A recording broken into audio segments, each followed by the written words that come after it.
Last time on Randy Moon, we learned all about the musical equivalent of being on stimulants, nightcore, the fast-paced, high-pitched, anime girl on the thumbnail style of remixes that dominated the internet in the late 2000s and early 2010s.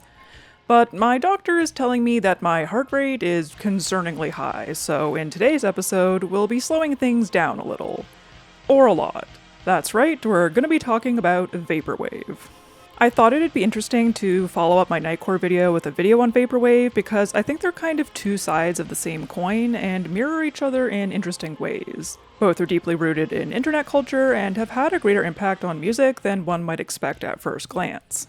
Randy Moon OGs will remember that I have talked about Vaporwave before in my Tumblr Aesthetics series I did a couple years ago, but I really only scratched the surface in that video and I've been itching to do a deeper dive ever since, having been a Vaporwave fan for over a decade now. I'm far from the first person to discuss Vaporwave's history and legacy, but despite this, I still see a lot of enduring misconceptions and overlooked details about the genre, and I'd like to try and set the record straight, so to speak. As always, we first must establish some historical context for the development of Vaporwave and look at its precursors. To start, I'd like to talk a little about the history of sampling in music. Sampling is the reuse of a portion of an audio recording in another audio recording. This can be another song, or a clip of someone talking, or really anything at all. This musical practice has its roots in musique concrète, a style of experimental music developed in the 1940s by French composer Pierre Schaeffer, who would record various different types of sounds to tape, splice them, and manipulate them to create sound collages. As I talked about in my last video, electronic musical instruments started to be developed around the mid-20th century. This included the sampler, an instrument that used a keyboard to play back different clips of recorded sounds, or samples, at different pitches. One of the most popular and influential early samplers was the Fairlight CMI, released in 1979. Thanks to the Fairlight and its competitors, sampling became more common in popular music in the 80s, utilized by the likes of Kate Bush, Peter Gabriel, Brian Eno, and Yellow Magic Orchestra. Sampling was also foundational to the development of hip-hop and EDM in the 80s. Drum breaks in particular were frequently sampled in hip-hop beats, and certain EDM subgenres like jungle, drum and bass, and breakcore. Some of the most sampled recordings of all time include the Amen break from the song Amen Brother by the Winstons, the Funky Drummer break from the James Brown song of the same name,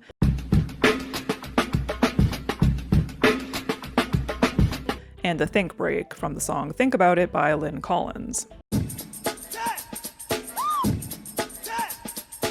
The 90s brought sample CDs that contained a variety of breaks, vocal samples, and other sounds that producers could use in their tracks. With the advent of the internet and peer-to-peer file sharing, sample packs and libraries could be found online and often are included with digital audio workstation software like GarageBand. Nowadays, sampling can be as simple as downloading or screen recording an audio clip that you want to use.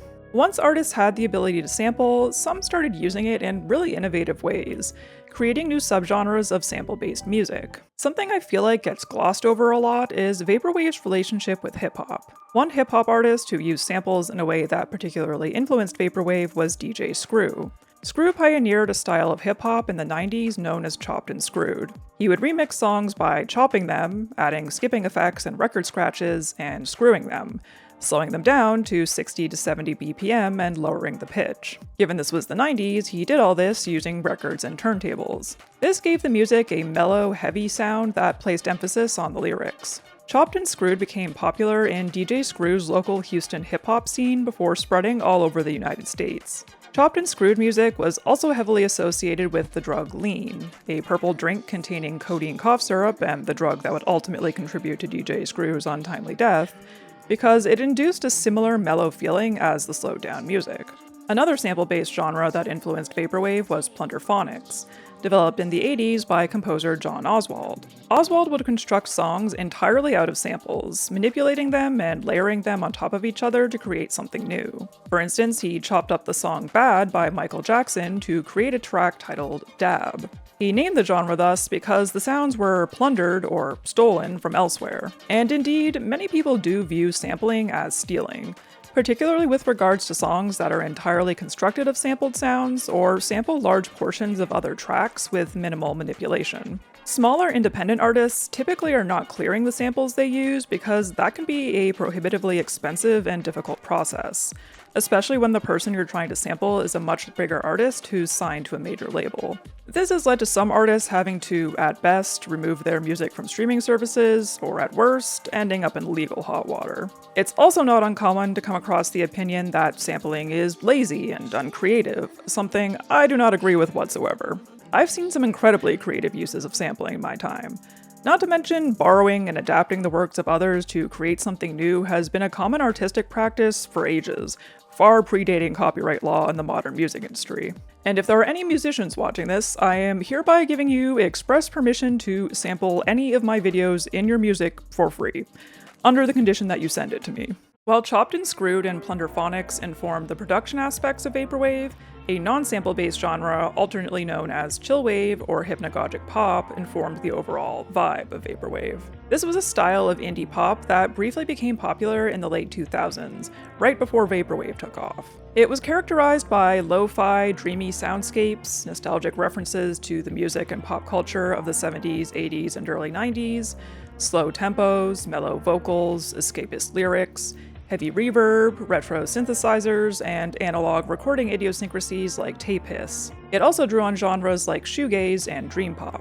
Artists associated with this style included Ariel Pink, Animal Collective, Neon Indian, Washed Out, Toro y Moi, Memory Tapes, and James Ferraro. The visual aesthetic associated with the genre referenced outdated technology like VHS tapes and cassettes, early internet graphics, retro video games, summer or the beach, and psychedelia. It was thought to be one of the first musical scenes that developed primarily online, as opposed to arising from a regional scene. It's been theorized that it developed as a reaction to the 2008 financial crisis. Millennials, who had just come of age in a very uncertain and unstable time, were grappling with the end of their childhoods and yearning to return to a time that felt simpler. The music could be produced in one's bedroom on a minimal budget and offered a sense of escapism to listeners. Vaporwave, at least in the beginning, was a sort of love child between Chopped and Screwed, Plunderphonics, and chillwave. There were 3 seminal albums that came out around the turn of the decade that are considered to be the foundations of the Vaporwave scene.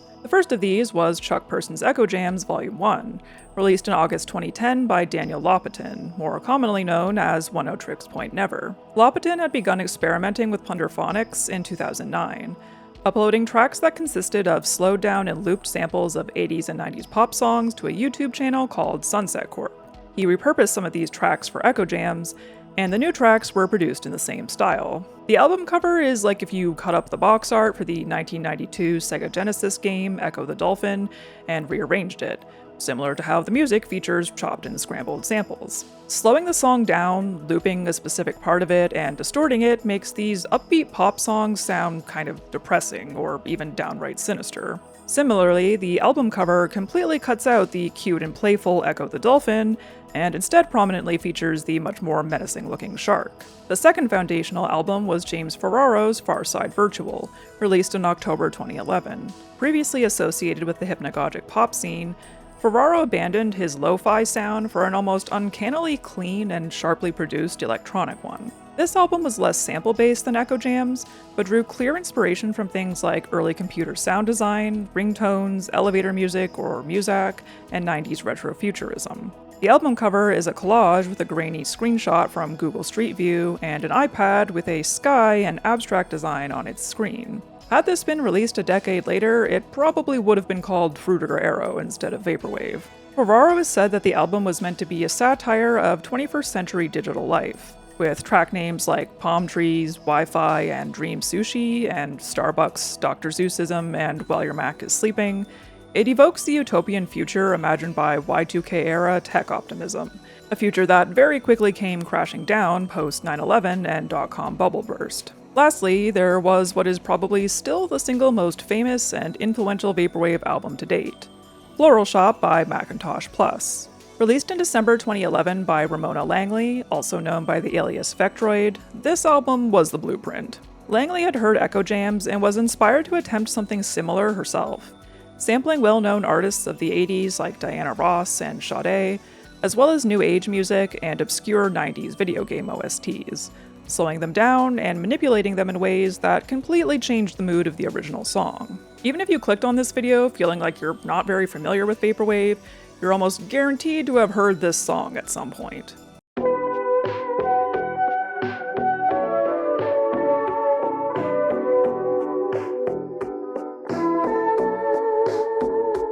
That's the second track off Floral Shop, Risa Franku for 20 Gendai no Compyu, which translates from Japanese as Lisa Frank for 20 Modern Computing. The album, and especially this song, became a huge meme in the 2010s. It samples the 1984 song It's Your Move by Diana Ross, and although uploads of it often get taken down due to copyright claims, there are several still up that have accumulated millions of views. The album cover contains several elements that would come to define the Vaporwave aesthetic. The collage composition, statue of the Greek god Helios, bright pink and cyan color scheme, Japanese text, and a picture of a city skyline that looks like a still from a VHS tape. Shortly after Floral Shop was released, a small group of artists who were inspired by these three albums began to congregate on places like Last.fm, Facebook, Reddit, and Turntable FM to discuss the music and share their own tracks. This group included artists who would go on to become big names in the Vaporwave scene, including Luxury Elite, Saint Pepsi, Internet Club, and Infinity Frequencies. The name Vaporwave was eventually coined by Robin Burnett, who went by the alias Internet Club, to describe the music being produced by this group of artists. It was inspired by vaporware, a term used to describe software that is announced but never ends up being released.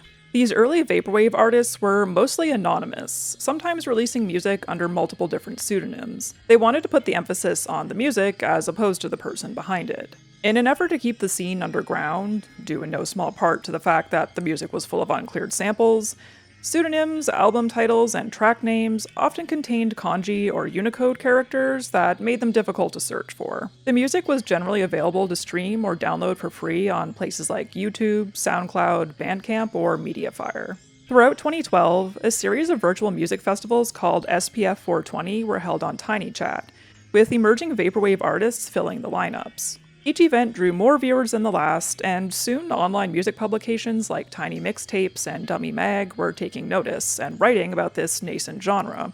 Vaporwave became a hot topic on 4chan's music board, and the aesthetic associated with the music developed on and subsequently took over Tumblr. In November of that year, Anthony Fantano uploaded a review of Floral Shop and introduced Vaporwave to an even wider audience. As Vaporwave spread further and further across the internet, more and more new artists were cropping up and contributing to the emerging Vaporwave canon. With this, the genre began splintering off into different subgenres that were even more niche and hyperspecific.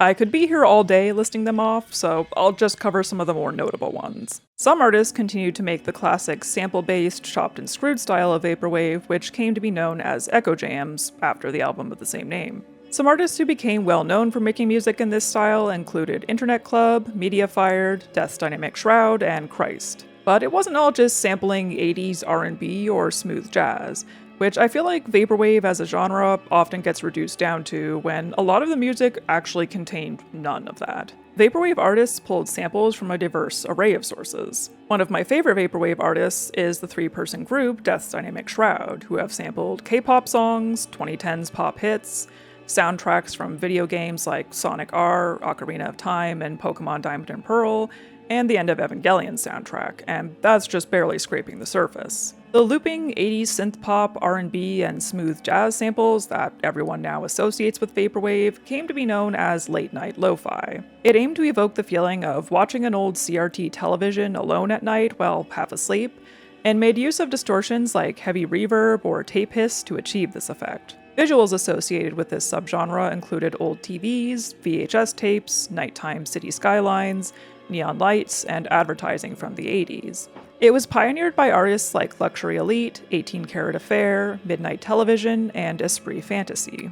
Similar to late night lo-fi, Mallsoft also frequently samples lounge music and smooth jazz, but it instead tries to evoke the feeling of wandering through a dead or abandoned shopping mall or big box store. It drenches the samples in reverb to give them the feeling of being played over a mall's PA system, and sometimes samples field recordings of actual malls or shopping centers. Some Mallsoft projects are conceived as critiques of 80s and 90s hyperconsumerism, when great big malls and shopping centers were being built all over North America, only for many of them to have now shut down and been abandoned as we've been through multiple recessions and the rise of e-commerce. This music goes great with Dan Bell's Dead Mall series or Retail Archaeology's videos. Artists who have made Mallsoft albums include Cat System Corp, Foodstuffs Groceries, Disconscious, and Power PC Me.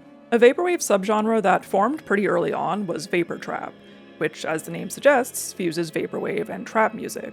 This was spurred mainly by the release of Blank Banshee's debut album Blank Banshee Zero in September 2012, which utilized chopped and screwed samples alongside original vocals, instrumentation, and trap-style percussion. Many of his samples were from 90s video games and technology. For instance, the opening track on Blank Banshee Zero samples both the Windows 95 and original Mac startup sounds, and one of his most well-known songs, Eco Zones, off of his second album, samples aquatic ambience from the Donkey Kong Country soundtrack and Water Temple from the Ocarina of Time soundtrack. This came to define the subgenre, and other artists began making music in a similar style, including Vaporwave, Icy Twat, and Eco Virtual. Future funk was another early vaporwave subgenre and ended up becoming one of the more popular ones. It featured strong French house and new disco influences and tended to be more upbeat and danceable than typical vaporwave. Common sample sources included Japanese city pop and 80s disco or funk songs. Aesthetically, it leans especially hard into Japanese influences, with common visual motifs including 80s and 90s anime and Japanese TV commercials. This subgenre was pioneered by artists like Saint Pepsi, aka Skylar Spence, Young Bae, and Macross8299. Utopian Virtual took direct inspiration from James Ferraro's Far Side Virtual, and was less sample-based than other vaporwave subgenres, instead utilizing sharp, crisp production and MIDI instrumentation that evokes Muzak and early computer sound design. Similar to Ferraro's album, it often has satirical undertones. Visuals often feature early 3D computer graphics or old web design. In more recent years, this subgenre has become associated with Frutiger Aero, a design aesthetic that was popular in the 2000s and early 2010s and has been receiving renewed interest from Gen Z in the past few years. In addition to James Ferraro, artists making this kind of music include Eyeliner, Windows 96, and FM Skyline. Signal Wave, sometimes called broken transmission or vapor noise, was inspired by noise music and sampled transmissions or broadcasts of some kind, including things like radio or TV commercials, news reports or talk shows, station idents, and Weather Channel music, often heavily chopping and distorting them until they're nearly unrecognizable. Artists who have released albums in this style include Infinity Frequencies, Mesh, Cat System Corp, New Deluxe Life, and Chessmaster. On kind of the opposite end of the spectrum is Slushwave, which takes inspiration from ambient music. Samples are stretched out, layered on top of each other, and distorted, creating a dense, atmospheric wall of sound. Track lengths often exceed 10 minutes, giving them a hazy, dreamlike feel. The imagery associated with Slushwave is evocative of dreams as well, often featuring low-res, fuzzy, and overexposed photos of beautiful Japanese women. Prominent Slushwave artists include Telepath, Desert Sand Feels Warm at Night, and Virtual Dream Plaza. Dream punk also takes inspiration from ambient music, but typically features little to no sampling and is darker and more cinematic than Slushwave. It was pioneered in the mid-2010s by artists associated with Dream Catalog, a prominent vaporwave net label started by the artist HKE. It also draws heavily from the soundtracks and visuals of cyberpunk, dystopian, and neo-noir cinema, such as Blade Runner and its sequel, Ghost in the Shell, and the films of Wong Kar-wai. If Slushwave is like a pleasant dream, dream punk is closer to a nightmare. Popular dream punk artists include 2814, a duo consisting of HKE and Telepath, Remember, Sangam, and Dark Pyramid. Also associated with Dream Catalog was Hard Vapor, a subgenre that combined vaporwave with harder EDM genres like gabber and speedcore. It's usually harder, faster, and darker than other styles of vaporwave, and was initially conceived as a counter to the more nostalgic and idealistic sounds and aesthetics that were associated with vaporwave at the time. Aesthetically, it draws more from Eastern European than East Asian culture, particularly 90s European rave culture. Artists making hard vapor include WazX, HKE, and DJ Alina. As you can see, vaporwave is a lot more than just slowed down samples of 80s music. However, you might be more confused than ever as to what actually makes something vaporwave. While there is a lot of overlap between many of the subgenres we just looked at, some of them don't seem to have a whole lot in common with each other, or with the most commonly used definition of vaporwave. The true definition of vaporwave is still an ongoing debate. Some argue that anything that doesn't contain samples isn't real vaporwave, but I don't necessarily agree. To me, the unifying factor of vaporwave is not any particular sound or production technique or pop culture reference, it's the way it makes you feel. Some have described this feeling using the Welsh word hiraeth, which describes a longing to return to a place or time that no longer exists. However, this word is very closely tied to Welsh culture and is used specifically to describe a homesickness for Wales pre-English colonization, so I don't know if that's the most appropriate word to use in this context. I prefer the term anemoia, a neologism coined by the Dictionary of Obscure Sorrows, who define it as nostalgia for a time you've never experienced. This feeling is simultaneously comforting and unsettling. This most closely describes what I feel when listening to vaporwave.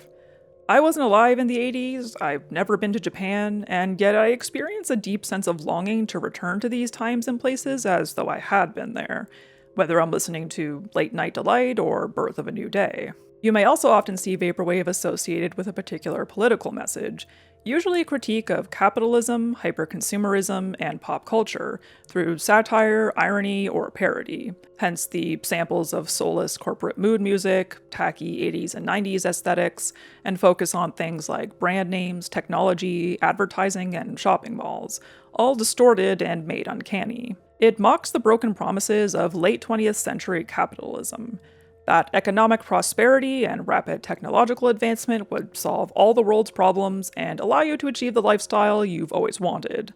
Promises that never came to be, just like the vaporware from which vaporwave takes its name. Some have associated it with accelerationism, an ideology that posits that because the downfall of capitalism is inevitable, we should be pushing it to its extremes in order to hasten its demise so a new societal model can rise from its ashes. These anti-capitalist associations mainly came about thanks to a 2012 Dummy Mag article by Adam Harper, titled Vaporwave and the Pop Art of the Virtual Plaza, in which he analyzes the genre through this lens. Other writers and academics have interpreted it in this way as well, such as philosopher Grafton Tanner in his 2016 book Babbling Corpse, Vaporwave and the Commodification of Ghosts, and myself in a research paper for one of my second-year cultural anthropology courses. Some vaporwave artists have explicitly stated that their work explores such themes, but many others have rejected the idea that their music contains any sort of political messaging, instead claiming that they just like the sound or the nostalgic aspects of the genre.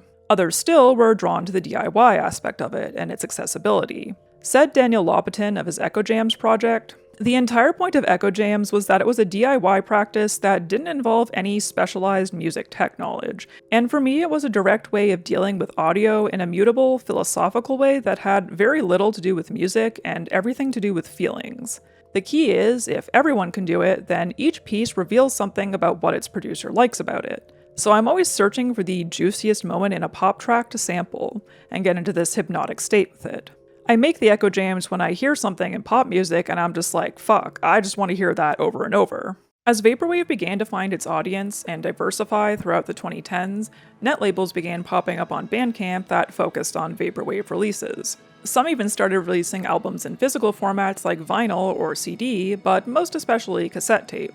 While vinyl had been coming back into vogue around this time, cassettes were still largely considered a dead format, but they worked well with vaporwave because they were relatively cheap to produce and fit well with the whole 80s/90s aesthetic. I'm a big physical media guy, and I feel like cassettes are an underrated form of physical media. I am proud to say that I do have a couple vaporwave cassettes in my collection. Some of the big vaporwave labels were Beer on the Rug, who released Floral Shop, Fortune 500, which was started by the artist Luxury Elite, Business Casual, which was started by Christ, DMT Tapes FL, Atlantis Recordings, and the aforementioned Dream Catalog, among numerous others. A few of these have since shut down or shifted away from vaporwave, but some of them are still around and actively putting out new vaporwave releases. Now, the other big component of vaporwave aside from the music was the aesthetic, at least in the early days. I would argue that the vaporwave aesthetic almost kind of invented the concept of internet aesthetics, which is obviously a huge thing now with a new aesthetic label being invented seemingly every other day.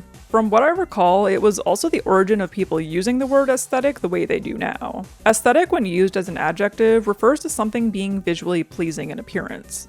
Aesthetics is also a branch of philosophy dealing with the nature of beauty, art, and taste. However, Tumblr users in the early 2010s started using the word to describe the specific styles of visuals they would curate through their blogs, either by uploading and reblogging photos and art or customizing their blog themes. Vaporwave was among the first of these aesthetics to get popular on the site. People started to comment, "That's so aesthetic," on images with vaporwave sensibilities, often formatting the word aesthetic in full-width text, which is technically grammatically incorrect, but has now become a fairly common usage of the word. Aesthetic became a synonym for beautiful, but with a specific hyper-online connotation. The vaporwave aesthetic drew inspiration from several places. One of these was C-punk, another internet aesthetic that came up around the same time as vaporwave. It featured aquatic motifs like pools, dolphins, and tropical locales, cyan, pink, and pastel purple color palettes, and 90s computer graphics, web design, video games, and technology, all of which were commonly seen in the vaporwave aesthetic as well. The covers of early vaporwave albums were another obvious influence. Albums like Echo Jams, Farside Virtual, and Floral Shop contained visual elements that would become staples of the aesthetic, including surrealism, references to outdated technology, pastel color palettes, city skylines, Japanese text, and Greco-Roman statues. 80s and early 90s design trends like Memphis design and laser grid are clear influences as well. Memphis design features pastel CMYK color palettes, squiggle shapes, brush strokes, and abstract geometric patterns, while laser grid featured neon colors, grid patterns, and airbrushed chrome effects, all of which would show up in vaporwave. 80s interior design trends like marble columns, statues, palm plants, and tiled floors would appear a lot too. The vaporwave aesthetic also borrowed a lot from the genres that inspired it. For instance, oceans, sunsets, and palm trees from chillwave, and cups of lean, weed leaves, weapons, money, luxury cars, and streetwear from 90s hip-hop. Other common motifs naturally evolved out of these sources of inspiration. Anime imagery was a natural extension of vaporwave's fixation on Japan, with the focus being, of course, on 80s and 90s anime. Certain products and brand logos like Fiji Water, Arizona Iced Tea, Sony, Windows, Nintendo, Pepsi, Adidas, and Nike relate to old technology and streetwear, or could be read as ironic commentary on consumer capitalism.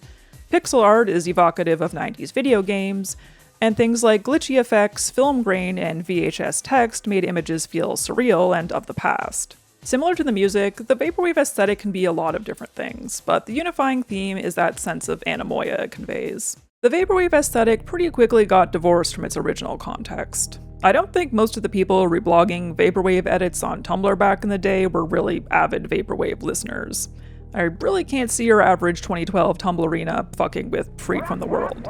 Although we should have been. It wasn't long before it came to be seen more as a meme than a serious art form, a viewpoint that eventually was extended to the music as well. As I'm sure we are all aware, memes tend to have a limited shelf life, so the vaporwave aesthetic had all but disappeared from Tumblr and most of the rest of the internet outside of dedicated communities by the mid-2010s. It took a bit longer for vaporwave as a music genre to fall off. While people were declaring vaporwave dead as early as 2012, when it started to gain more mainstream exposure, in my opinion, it hadn't even peaked yet at that point. It wasn't until the latter half of the 2010s that the scene started to fracture. There were a couple things that contributed to this. As I just mentioned, vaporwave wasn't taken very seriously by those outside its core fanbase. Things like Lisa Frank 420 Modern Computing and the Floral Shop album cover began to be treated as memes, and Bandcamp and SoundCloud were flooded with low-effort vaporwave parodies or joke releases. In 2016, Simpson Wave briefly became a meme on Vine and YouTube, where popular vaporwave songs were paired with clips from The Simpsons, often with added VHS distortion, glitchy effects, and purple color grading. People started to critique vaporwave for its supposed anti-capitalist angle, either thinking it was too pretentious or finding its messaging too shallow, claiming it fetishized the past and played into hypercapitalism as opposed to subverting it. Things like vaporwave fashion brands started popping up, which sort of undermined the whole anti-capitalism thing. Pop culture in the late 2010s started to almost worship the 1980s, or at least a simulacrum of the 80s, and vaporwave was written off as being yet another trend playing into this. For many people, vaporwave was played out, and it was time to move on to the next thing. Tides were turning within the community as well. In 2015, Vaporwave finally received attention from a mainstream music publication when Rolling Stone featured 2814 as one of 10 new artists you need to know, and published an interview with HKE, owner of Dream Catalog and one half of 2814. This seemed like a huge accomplishment and opportunity for the genre to be taken more seriously. Except people who worked for big record labels read that article, went to Bandcamp to see what this Vaporwave thing was all about and whether they could profit off it somehow, and promptly realized the music was full of samples of songs that they owned the rights to and hadn't received a dime for. Can't have that. So next thing you know, Dream Catalog is receiving legal threats regarding the use of uncleared samples all over the albums put out by the label, and a large number of releases disappeared from their Bandcamp page overnight. This incident soured HKE's relationship with the Vaporwave scene, culminating in him releasing an album entitled Vaporwave is Dead under the alias Sandtimer in late 2015. This sort of left the community in disarray. Other Vaporwave artists and label owners worried this meant it was Jover, that they had been exposed and now they would never be able to release sample-based music ever again. Thankfully, this wasn't the case. While Vaporwave did decline in popularity overall, and some artists shifted to making less sample-heavy music, there are still plenty of artists making sample-based Vaporwave to this day. Despite the inflammatory title of HKE's album, Vaporwave never truly died. In fact, similar to Nightcore, I think it's been having a bit of a revival in recent years. In 2019, George Clanton, a prominent figure in the Vaporwave scene and owner of the 100% Electronica label, organized the first ever in-person Vaporwave music festival called 100% Electronicon. Held in New York City, the lineup included big names like Saint Pepsi, Telepath, Mesh, and Death's Dynamic Shroud, some of them performing live for the first time ever. It was a huge success, and while they did have to take a break for COVID, it was held a few more times before being discontinued. 100% Electronicon paved the way for more in-person Vaporwave events to be held. I actually saw Death's Dynamic Shroud open for George Clanton in Toronto in 2023, I believe, which was really cool. Currently, a new subgenre of Vaporwave called Barber Beats is having a moment. It's a cleaner and more accessible take on Vaporwave that draws inspiration from trip-hop, new jazz, lounge music, and downtempo, often sampling music from these genres and slowing it down, but usually with less chopping and distortion than is typical in other styles of Vaporwave. This subgenre is being pioneered by artists like Haircuts for Men and Macroblank. I listened to a bit of it while researching for this video, and I have to be honest, it's not for me. Not to sound like the most pretentious person ever, but I've always been drawn to the more experimental side of Vaporwave, and this is just a little too clean for me. I can definitely see why it got popular, though. Some proponents of Barber Beats argue that the Vaporwave scene has stagnated and that Barber Beats are a more serious evolution of the sound, but I don't know if I necessarily agree with that. I feel like I've seen quite a bit of innovation in the form of fusing Vaporwave with other genres. For example, Fire Tools merges Vaporwave with grindcore, Sella mixes Vaporwave with footwork, and Edward Skeletrix makes music that explores themes of anti-consumerism and contains elements of vapor trap and plunderphonics. Vaporwave also lives on in the ways in which it has influenced other musical genres and internet aesthetics. Aspects of the Vaporwave aesthetic can be seen in aesthetics that followed it, like liminal spaces, webcore, weirdcore, and neo-Frutiger Arrow, especially that uncanny feeling of anemoia or nostalgia tinged with melancholy that they all inspire. Musically, I would argue Vaporwave paved the way for the proliferation of internet-based microgenres, particularly the sample-based ones. The one I would say Vaporwave had the closest relationship with was cloud rap. This was a hip-hop microgenre that developed and got popular online in the early 2010s. Vaporwave and cloud rap borrowed a lot from each other, both musically and aesthetically. Like Vaporwave, cloud rap was influenced by chopped and screwed, chillwave, ambient, and new age music. The beats often use looped and pitched down samples with added reverb to create a hazy, dreamlike vibe. While the sound has roots in the work of artists like Lil B, Clams Casino, and Space Ghost Perp in the late 2000s, it didn't really blow up until 2013 when Swedish rapper Young Lean's song Ginseng Strip 2002 went viral. Lean and his collective, Sad Boys, consisting of himself and producers Young Sherman and Young Good, became prominent figures in the scene, influencing other collectives like Drain Gang and Gothboy Clique. Other notable artists affiliated with the genre include A$AP Rocky, Black Cray, Bones, and Cartier God. The aesthetic associated with cloud rap also clearly has a lot in common with the vaporwave aesthetic. Cloud rap in turn went on to influence later hip-hop microgenres like emo rap, hexed, rage, and digicore.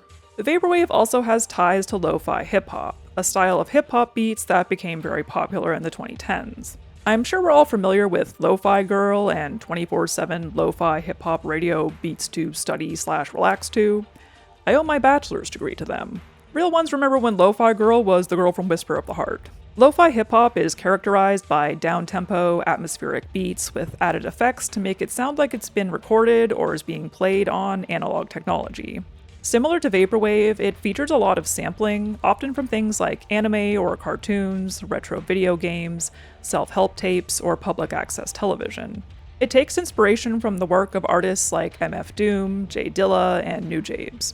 The visual style associated with it is also very much fueled by nostalgia for things like animated bumpers from 2000s TV programming blocks like Adult Swim and Toonami, and 90s and 2000s anime. Unfortunately, it had a downfall similar to vaporwaves by the early 2020s, where it wasn't appreciated as a serious art form by a lot of people and was just seen as background noise, leading to the genre being inundated with YouTube mixes and Spotify playlists full of AI-generated songs. Vaporwave has also contributed to a renewed interest in and revival of city pop, a genre of pop music that was big in Japan in the 70s and 80s. It was influenced by Western music genres like funk, disco, R&B, and soft rock, and became emblematic of Japan's economic and tech boom in the 80s. Prior to the 2010s, it was little known by Westerners and written off by most Japanese people as sounding cheesy and outdated, but it fit perfectly with the sound and ideals of the developing vaporwave scene. Vaporwave artists began sampling city pop tracks in their music, especially those working in the future funk subgenre. For instance, Young Bae's song Bay City Rollas samples the 1983 city pop song Tasogare no Bay City by Junko Yagami, and Macross 8299's song Selfish High Heels samples the 1986 city pop song Dressed Down by Kaoru Akimoto. This exposed city pop to a whole new generation and audience on the other side of the world. Do you remember in 2017 when this video was in everyone's recommended videos on YouTube? Well, Maria Takuchi was a huge city pop artist back in the day, and the virality of Plastic Love, a 40-year-old song that had not initially been released outside of Japan, brought her out of retirement. Some contemporary Japanese artists have now started making city pop-inspired music again, and it has also influenced the music of artists outside of Japan, particularly several K-pop artists. Fellow YouTuber Gabby Bell is another example of someone making city pop-inspired music right now. In my Nightcore video, we talked about how the children of TikTok yearned for 2009 and thus began reinventing Nightcore from first principles in the form of sped-up remixes. Well, a similar thing started happening to Vaporwave in the late 2010s, except now they're slowed plus reverb remixes. This trend actually started here on YouTube, but eventually became popular on TikTok as well. In 2017, a YouTube channel by the name of Slater uploaded a slowed and reverbed version of the Lil Uzi Vert song 20 Minutes, which gained millions of views before being removed for copyright infringement. Slater kept making these remixes though, and many others followed suit, often pairing them with screen caps or short loops of melancholic scenes from retro anime. Slater said that he liked these remixes because they can turn a happy, upbeat song into something really dark and heartfelt. So basically the polar opposite mentality of Nightcore. And indeed, people often treat the comment sections of these videos like confessionals or places to vent. As with sped-up remixes, artists eventually started to release official slowed down and reverb versions of their songs. In order to go viral in 2026, you must release 3 versions of every single you put out. The original version, a sped-up version, and a slowed down version. It's not called slowed plus reverb or TikTok version, it's called Vaporwave, and you put a Greek statue on the thumbnail. Whatever other people say about it, Vaporwave will always be alive in my heart. I feel like Vaporwave is a very misunderstood genre, so I hope this video helped you gain a new appreciation for it. If you want to get into it but aren't sure where to start, I made a mix of some of my favorite Vaporwave tracks that will be up on my SoundCloud, and I will include the link in the description, assuming I remember to do so. And if you want a more in-depth history of Vaporwave as told directly by the people involved in it, I highly recommend the documentary Nobody Here: The Story of Vaporwave by My Pet Flamingo. Let me know if there are any other internet microgenres or aesthetics that you'd like me to make a video on. I'd love to do a video on Frutiger Arrow or liminal spaces, but I don't know if people are sick of that by now. Let me know what you think. As always, thank you so much for watching. If you enjoyed this video, liking, sharing, subscribing, leaving a comment, or becoming a channel member are all very much appreciated. I'll catch y'all in the next one.